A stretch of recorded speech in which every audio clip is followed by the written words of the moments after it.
Bismillah, walhamdulillahi wassalatu wassalamu ala rasulillahi amma ba'd. Dikisahkan dalam sebuah kisah yang masyhur yang dinukil Imam Tabari di dalam kitabnya Tafsir At-Tabari tentang kaum Nabi Nuh alaihi salatu wassalam. Ketika mereka mendustakan Nabi Nuh, maka Allah pun menahan turunnya hujan kepada mereka.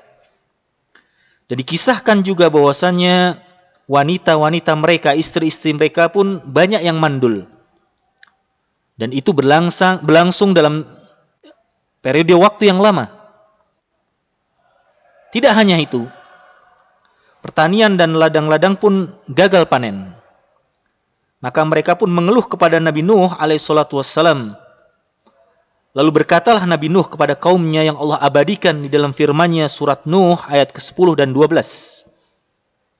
Faqultu astaghfiru rabbakum innahu kana ghaffara. Maka aku berkata, Nabi Nuh berkata kepada kaumnya, istaghfiru rabbakum. Mintalah ampunan kepada Rabb kalian. Sesungguhnya Allah Maha mengampuni. Yursilis sama alaikum midrara. Maka dengan begitu, dengan kalian meminta ampunan kepada Allah, maka Allah akan mengirimkan kepada kalian langit-langit yang mengandung hujan, yang menurunkan hujan yang lebat.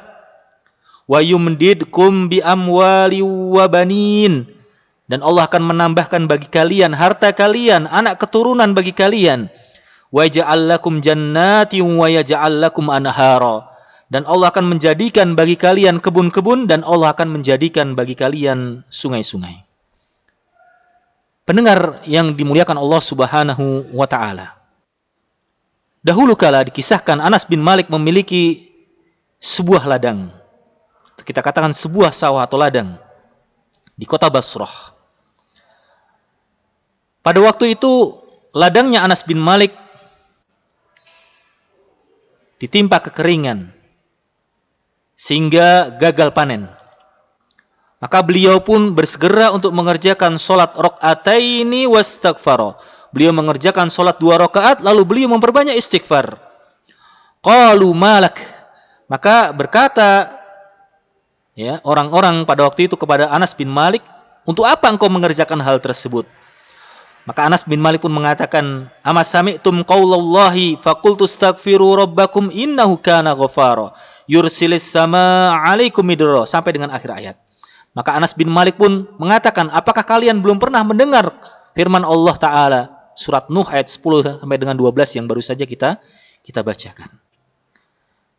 Begitu juga dengan kisah yang masyhur tentang Al-Hasan Al-Basri, salah seorang tabi'in senior, yang mana beberapa orang datang kepada beliau mengeluhkan tentang permasalahan yang berbeda-beda. Datang orang pertama kepada Al-Hasan Al-Basri mengeluhkan tentang kemarau, kekeringan yang melanda negerinya dalam waktu yang cukup lama. Maka Al-Hasan Al-Basri pun mengatakan kepada orang tersebut, istaghfirillah, mintalah ampunan engkau kepada Allah Subhanahu wa ta'ala. Beristighfarlah kepada Allah. Lalu datang orang yang kedua mengeluhkan tentang kefakiran dirinya, keadaan dirinya yang miskin, yang fakir. Maka Al-Hasan Al-Basri pun menjawab dengan jawaban yang serupa dengan jawaban yang diberikan kepada orang yang pertama, istaghfirillah, mintalah ampunan kepada Allah. Lalu datang orang yang ketiga, berkata kepada Al-Hasan Al-Basri, Ud'u rabbaka ayyarzuqani waladan. Berdoalah kepada Rabbmu agar kiranya dia memperkenankan untuk memberikan kepadaku seorang anak. Kemungkinan ini orang sudah lama menikah tapi tidak kunjung diberi keturunan. Maka berkata Al-Hasan Al-Basri dengan jawaban yang serupa dengan orang yang pertama dan orang kedua, istaghfirillah, mintalah ampunan kepada Allah. Lalu datang orang yang keempat, mengeluhkan tentang gagal panen, mengeluhkan tentang pertaniannya, ladangnya, perkebunannya yang tidak mengeluarkan hasil dikarenakan kekeringan. Maka Al-Hasan Al-Basri pun menjawab, istaghfirillah. Maka orang pun terheran, kenapa setiap ada orang yang datang kepada Al-Hasan Al-Basri menanyakan permasalahan yang berbeda, selalu dijawab istaghfirillah, mintalah ampunan kepada Allah Subhanahu wa ta'ala. Maka Al-Hasan Al-Basri pun membacakan ayat yang baru saja kita bacakan dalam surat Nuh ayat 10 sampai dengan 12. Faqultu astaghfiru rabbakum innahu kana ghaffara. Maka mintalah ampunan kalian kepada Rabb kalian, sungguhnya Allah Maha mengampuni. Dan lihat bagaimana pengaruh istighfar terhadap turunnya keberkahan bagi suatu negeri.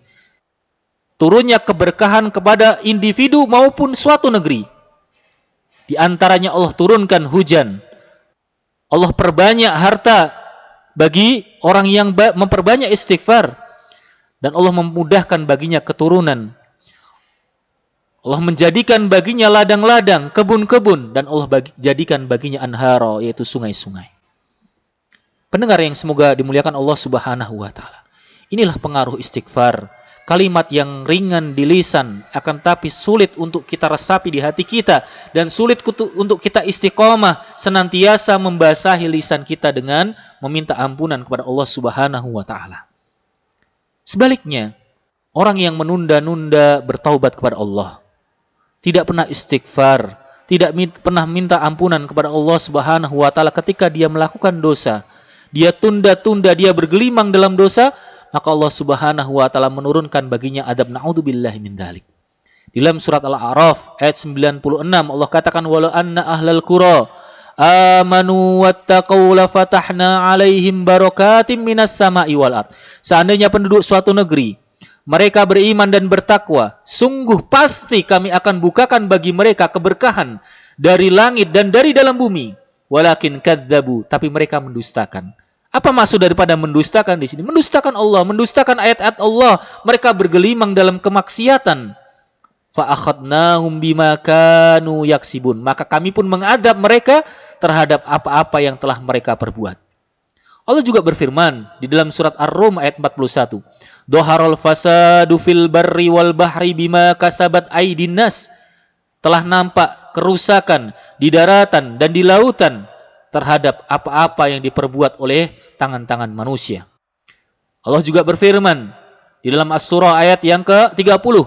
Wa ma asabakum mim musibatin fabima kasabat aydikum. Dan apa-apa yang menimpa kalian dari musibah, dari bencana, dari kerusakan di mana-mana, gempa bumi, banjir, tanah longsor, gunung meletus, semua musibah yang menimpa kalian fabima kasabat aydikum, dikarenakan tangan-tangan kalian yang berbuat dosa. Oleh maka itu, pendengar rahimani wa rahimakumullah, saya menasihati diri saya pribadi dan kepada antum semua, marilah kita senantiasa melazimkan, membiasakan untuk meminta ampunan kepada Allah Subhanahu wa taala, memperbanyak istighfar, memperbanyak taubat kepada Allah Subhanahu wa taala. Semoga Allah Subhanahu wa taala melindungi negeri kita, menjadikan negeri kita ini penuh dengan berkah, negeri yang senantiasa dinaungi oleh Allah Subhanahu wa taala. Wassallallahu ala nabiyina Muhammadin wa ala alihi wasallam.